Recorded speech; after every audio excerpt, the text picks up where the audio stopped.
You are listening to the On Purpose Podcast.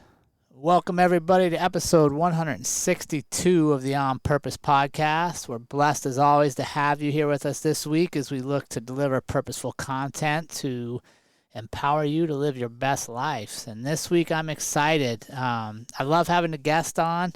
I love their perspectives and getting to hear their stories. And tonight's even more special to me because I actually know this young man, and I had the pleasure of meeting him a couple different times at different stages in his life, and it's kind of awesome to bring it full circle now and bring him onto the show to where he could share his expertise and knowledge with our community. So today we have on a police officer, illustrator, veteran of the 82nd Airborne, and one of the all-around best people I've ever met, Joseph Arnold White. Joseph, how are you doing today?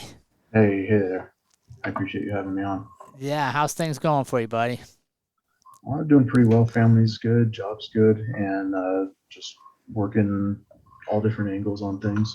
Yeah, no, I tell you, we've had other police officers on before, but Joe's background is different than almost any other cop I ever met. Going to the Art Institute of Colorado and earning his bachelor's degree in media arts and animation, interning at Disney Kerpoof, and illustrating. Yeah, little studio. Yeah, dude, that's unbelievable. You don't see. Have you ran into any other Art Institute graduates or illustrators in the police world with you? Not specifically, there are people who are into art or things like that, but it's amazing how much creative potential there is and how people, not maybe side hustles, but all the talent that officers have and everybody has is just always really awesome to see. Yeah, no, I 100% agree, and I think more police officers should see all the hidden talents they have, but sometimes it gets overshadowed by the job. But yeah, I mean, I was able to look at the artwork you did for Thin Blue Line Comics, and that was pretty amazing, Joseph. Well, thank you. Yeah, I working with Mike Barron. He's a industry pro for quite a few years. He did Punisher, Flash, and a bunch of other work. He's got a bunch of independent stuff as well. And for this one, it's a police officer as the hero, which honestly, in this day and age, you don't get to see very much. And the project was really awesome and really happy it came together well. Oh, I love it. Before we get too deep, though, I got to get you warmed up, Joseph. This is like jiu-jitsu practice. I can't just throw you in the mat and start live go, so we got to get you warmed up. Are you ready for your on-purpose warm-up, Joseph? I think so. All right, here we go. You're stranded on an island. For the rest of your life, you get one food. What are you going to be eating? It's hard. You want like nutrition or do you want comfort? Hey, bro, it's your island. You got to choose, though. I'm going to go the gluttonous way. I'm going to do mint Oreo M&Ms. Oh, wow. We're going to be dirty. That has definitely never been brought up by any other guest, so that is unique for sure. All right. You get a superpower, Joseph. What would your superpower be, and why would you want it? I think just invulnerability. Oh, nice. Pretty durable, but more durability would be all right. And what would you do with that? I don't know. Probably the same thing I'm doing, but without the vulnerability. Without the injuries. Yeah, exactly. All right. What book are you currently reading, and what's your favorite book? My favorite books, actually, there's a series. It's fiction on King Arthur by Bernard Cornwell. Right now, I'm actually reading Sargon, Ancient Akkad research for illustration animation project. But I'm also doing sorry, I'm just jumping. I just keep going. That's good. There's a Fyodor Dostoevsky like reading challenge on Discord, and it's like going through his major works. So just did On Crime and Punishment and Notes for the Underground. Oh, nice. And are you studying, are you trying to get another degree or an advanced degree or something? Why would you be reading On Crime and Punishment? Just a glutton for punishment myself, I guess. I guess so. Yeah, you do need to be invulnerable if you're making choices like that. There we go, yep. All right. If you can have dinner with anybody that's past or present, grace the earth, who would it be and what would you ask them? All right, I'm gonna steal this one from. I saw it. A friend sent it to me. The Earl of Sandwich. I would take him to a really, really good, classy sandwich joint and just show him how things have progressed and how well he's doing. Got to think of other people, you know. Yeah, So man. just Would he be pleased with the state of the sandwich in today's world? that I don't know. It might scare him. That's definitely the most unique answer I've had there. Very cool. I'm gonna consider you warmed up, Joseph. You're coming with all the Okay. good one-liners. All right. So talk to me about. I want to know more about your background because, like I said, it's so much. It's drastically different than most people that migrate towards police work. Art Hmm. Institute of Colorado after the military, Yep. and then into Yeah, that was police. the. So getting out of the military, I started doing a little bit of online college just to get things started, and then moving back was when my wife and I were deciding what actual career I'd be going for with the GI Bill. And we thought about policing, and then my wife's dad is a firefighter, and so there's a lot of nights that he wouldn't be there, and that she as a kid didn't love that so much. So we skipped away from the police officer stuff right then. Um, but then did the art institute, and then just kind of still found my way back to it though. Right. But what I The police. love is in between, dude, when I first met you, you were actually a bus driver for the city of Fort Collins. Yeah, I was driving for the bus and actually just hearing the radio and seeing officers doing their work and kind of medical emergencies and other emergencies. I just saw people doing more. And I mean, the bus driver is a very noble profession. You're helping people, you're giving rides to people who can't afford, and that's their primary means of transport. And you get to interact with folks. That's all really good and noble. I just wanted to do more, and I felt that with my military background and my martial arts skill set, that I could push for a little bit more. I became a transit security officer with the bus system, That's and right. then while I was training for that, actually, that's when I met you. And just really shocked by your guys's mindset and positive thinking and all that, and you guys inspired me and motivated me to apply for actual police officer position itself. Well, I love that. Yeah, you've done all the hard work, man. What was it like interning at Disney? So the Disney Create was like a satellite company in Boulder, and we did vectorization, animation, and content creation. So pretty much from there's a Avengers show. We pretty much took the animation stills, changed them into a different style of art. I don't know, like most people wouldn't know the difference. So it's regular images on your computer are pixel based, and then vector is just with points and lines, kind of like 3D has Yeah. like little vertices. I don't know, without getting crazy about it. So it crunches down the size, but we were creating like a motion comic app for kids to do like a mashup. And so the whole site was made for kids to go on and create art and make content that they could share with their friends and save and print and stuff like that. what what So was the multiple. culture like working within Disney? I've studied them a bit. I'm a big Mhm. fan of positive cultures. What was the culture like? Yeah, Because I've heard a lot about it. actually, where I was, it was pretty good. My supervisor definitely taught me a lot on how to actually use the programs, and everybody just had a really positive mindset. The the scope of our work. There's different departments and all that, and everybody would come together for group projects and for new ideas to create things, which was really cool. So it overall was really, really awesome. And then going to police work, your wife had reservations. How did you guys work around that, and what made her finally come on board for you? I don't. I mean, she wasn't necessarily against it. Just I think with anything, you can see where your strengths lie, and um, where where the drive is, and that's probably one of the biggest things is, I guess, fulfillment or like your sense of purpose. Sure.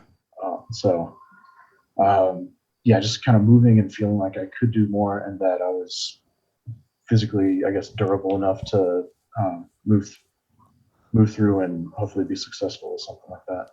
Good. And how's it now? How long have you been on now? Like 3 or 4 years? Uh, like 2.5, yeah. This summer, actually, Okay. spring into summer will be my 3-year mark. Nice. So things are going well. You're getting adjusted to the career. Yep, and trying to take more leadership roles and trying to do more for the department as well as my extracurricular work. Yeah, I love it. And for the on purpose community, we, Mhm. we love focusing on like finding purpose and what that really means in your life. And I really like in the pre-show stuff you submitted that you said you don't feel like purpose is a destination but a quest. Can you share that thought process with our community? Yeah, I think we as humans need some sort of novelty, and hopefully, in general, that can be aligned positively in the world. But we do need new stimulation and new things, and we need to feel like we're making a difference, or at least having some impact in the world, no matter who or where we are. And I honestly, I every day just I still exist. I still question everything, and I'm just feeling like the what I can do and provide for the world, but also what can make me personally feel better. That's kind of the quest. But all of that just jumbled together is my perspective, I guess. Yeah, Word that's salad, I know. no, it's good. I love it. So you believe purpose is not a destination, it's a quest every day. So what stuff would you do every day that would fulfill your purpose? Like what would you recommend or what do you personally do?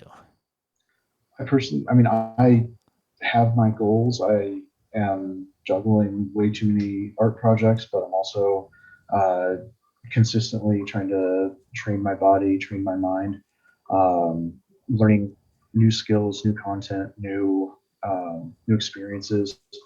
I listen to audiobooks. I definitely listen to podcasts, and probably a little too many like weird lectures on YouTube.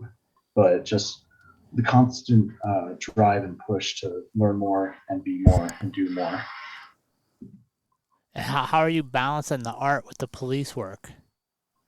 It's a little rough. I mean, I obviously, if I did one or the other primarily, I would have um, less stress and more time in general. But I'm still driven for both. So I want to do positive work with my artwork, and I also want to impact the community. And I mean, you get most calls where it's just a little situation you got to kind of sort out and mediate, and that's what I like doing. And then you do get those calls that are very serious, and you literally save someone's life, or you make a huge impact that just changes someone's perspective or outlook forever, and that's definitely fulfilling. Yeah, no, I agree. And how's that? How's the art project that you just recently worked on? How's that been received by the public, and what are you guys doing with the money raised on that? So we did Thin Blue Line.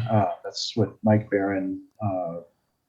We pretty much got it set, and we knew with the political climate, it might be a little difficult for promotion and for publication stuff like that. But we went ahead and self-published.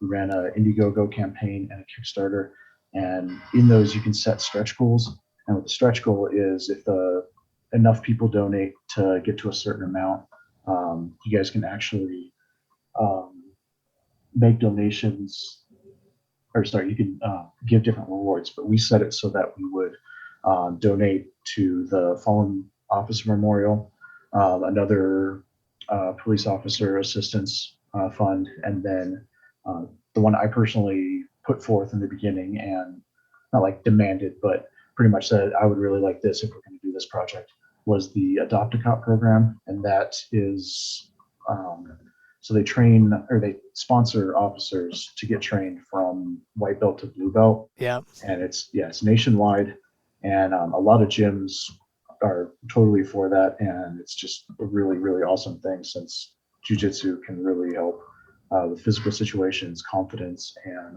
competency. Sure.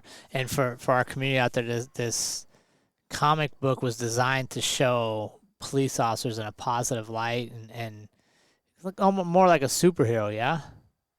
It I don't know. There's no overly implausible things, and yeah, it does have them interacting. It shows the family life of the main character Val Vaca and her interactions with her partners. And I mean, not every police officer is perfect. We're all humans too, Yep. and it explores those ideas as well. So I'm really really proud of it. I love it. So not like instead of a superhero, you were showing them as like the real life behind the badges. This is who's serving your community. Yeah, that's much more of the aspect we're going for, and I'm very happy that's how we were going with it, and that's part of the reason I was very motivated to work on it. Yeah. And now is that project over or is it ongoing? Are they still selling it? How's that So work? so the Kickstarter is over. I think it's going to be on Indiegogo for a little while longer where it's active. So if you go to Thin Blue Line Comics with an S at the end.com, it'll automatically link to whichever one is available. And we're still going to have issues afterwards that can be purchased or print on Love it. demand. I don't know. Yeah. So it'll still be available. Now, is that something you're thinking of making an ongoing? Will you make it a series? So we haven't talked about that too much yet, but after the success of this first one, it's a possibility. And I mean, it would still be physical humans, like normal everyday cops, put in whatever situations, and it'd be about their impact at work, but then also their impact in their own life as well. And why do you think the animation art is so important in that puzzle, getting it out to our community? I think it reaches new audiences, and it is a storytelling medium, but it's also kind of a alternate lived experience kind of thing. So through literature, through art, through either like superhero comics or movies or anything like that, everybody can experience the struggles of characters and kind of identify with people. And I mean, it's part of learning as well. Yeah, no, I 100% agree. It reaches a different audience, and I love how you said that people can identify with the different characters in there. Yeah, that's good. Now, let me ask you this. You said one of the key things or actions in life is you truly believe in the power of maintaining the noblest truth. Yeah, Ex- I Share think that with me. I love that. I mean, it's broad, right? I really like it. So how do you maintain your noblest truth? I think that goes with the quest for purpose as well for everybody, and your noblest truth will be um, what you gravitate towards. And I mean, having our beliefs and outlooks and um, everything we do and expect in the world interact with map onto reality and map onto um, what we can do. I mean, that's everybody has to pretty much do their own thing, but making your way through life, I don't know. I think I'm getting lost, but yeah, No, you're there's on something the there for everyone. yeah, you're on the path. But I think what I like what you said, and I think that's important for people to hear is that it's okay if your truths change and your That's purpose very true as well. changes, right? Like Absolutely. Yep. sometimes I think one of the dangerous places we get as society and as individuals is we become fixated on a certain truth and we Mhm. have no room for interpretation or understanding anybody else's truth. Yep. I love that. Yep. Right? Because Exactly. the reality is, Joseph, you and I can experience the exact same thing at the exact same moment.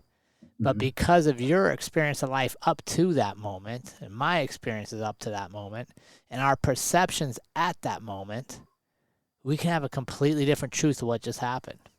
Absolutely. Yep. And neither of Yeah. us are wrong. That's right too.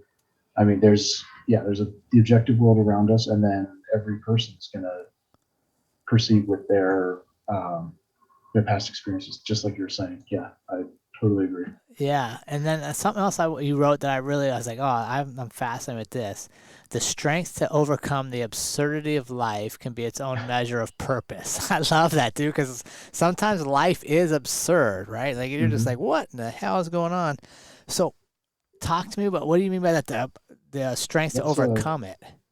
that's kind of a conscious decision. Like, you know what the universe has, and like some people have those lists where it shows, here's a list of everything the universe owes you, and it's just an empty piece of paper.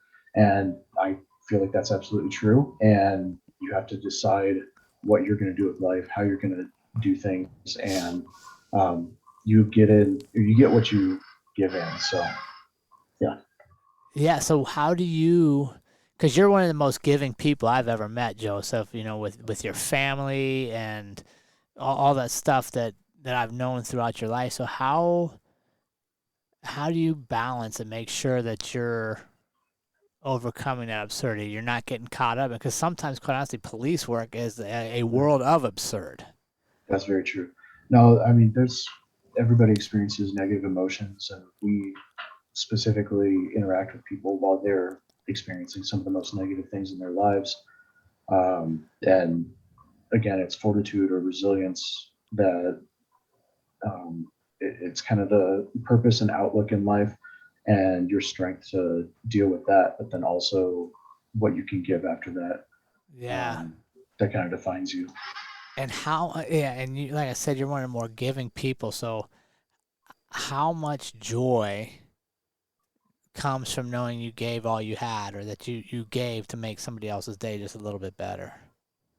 It's the little things. I don't like, yeah, I don't want to go crazy about it, and I try to stay humble, but not like bragging about being humble. So, um, yeah, you do feel better when you can resolve something for someone, and when you can't, you definitely feel that as well. Like sometimes you just can't do anything for someone, and you're like, did we just lose? Yeah, I don't think we got that one. So definitely cherish the victories, cherish the relationships and friendship along the way, Yeah, and those who are fighting with you. but even if you can't do something for someone, Mhm. I don't think it's a loss if you treated them respectfully, you were honest, Yeah, right? Like yeah, there's that's still a gain there. right. Yeah, But yeah. I mean, as long as you don't lose your integrity, and you don't for sure, push some, yeah, don't push for something just to get the result you want when it's harming others as well. So right? Or maybe this, like maybe meeting someone and realize you can't do something for them at that moment, but that interaction goes so well, it spawns an idea for you to come up with a solution so that if you're ever in that circumstance again, you can do something for them. yeah, actually, that's very good for learning development. And it's just like jujitsu. Every time you tap out, you're simulating you losing the fight, Yeah, and that's how you're learning, and that's how you're getting better, and simulating losing. And sometimes you do lose, and you learn from those lessons as well. I love it. How's jujitsu been beneficial to your life? I think it gives me good perspective. I would recommend it for every single human being in general, but that's just so you learn how far you can push someone, and then you can also, like, sometimes you need to be the nail and you need to get beat, but then you don't always get to be the hammer. So just learning, yeah, learning your limitations and what force physically, when you apply on other people, what that result is, because there's so many people who just think, oh, I just if I ever get in a fight, I'm just going to see red and it's going to be crazy and like it'll just be over. And we all know that type of person, but actually learning your capabilities and I think you can gain more respect for everybody in that manner. Yeah, no, I agree. Now, are you still actively like running an art business as well on the side? Pretty much, yeah. I have a Instagram, Facebook, working with some hip hop guys for a thing called Majestic Comics. It's going to be like a space celestial type thing with abstract ideas of like physical forces in the universe. I'm working on a few personal projects. I have two or three other comic projects that chip at as I work as well. So I'm definitely overbearing myself with that, but that's how I like it.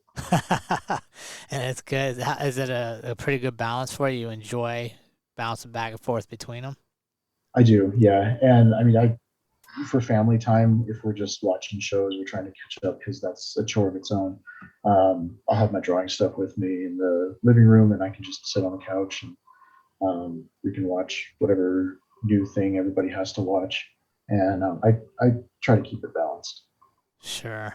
Well, I love it, Joseph. Thank you so much for coming on our show today. What handles can they reach you at on Instagram? I think it's either Joseph Arnold Art or there's a period in there somewhere. So Joseph.Arnold Art. But Facebook, it's just Joseph Arnold Art. And I think I have a Wix website, but that's all. If you just search my name, that should be one of the first things that come up. Very cool. We'll put a link in the podcast notes for the Thin Blue Line comics. And Absolutely. Thank you. man, we appreciate you coming on the show, Joseph. Again, continue to just keep being you, my friend. The world definitely needs more people like you, and you're making a difference out there. Well, thank you. Again, can I just reiterate, going into training with you guys, that was pretty eye-opening, and just your guys' mentality and mental determination was very motivational, very inspirational as well. Well, I appreciate I appreciate that, and now it's got me living in a trailer in Florida, traveling the country. So It sounds like it's a good way to go, though. yeah, it is. Again, thank you so much, Joseph. And remember, team, life is far too short to live any other way than on purpose. We will see you all again next week.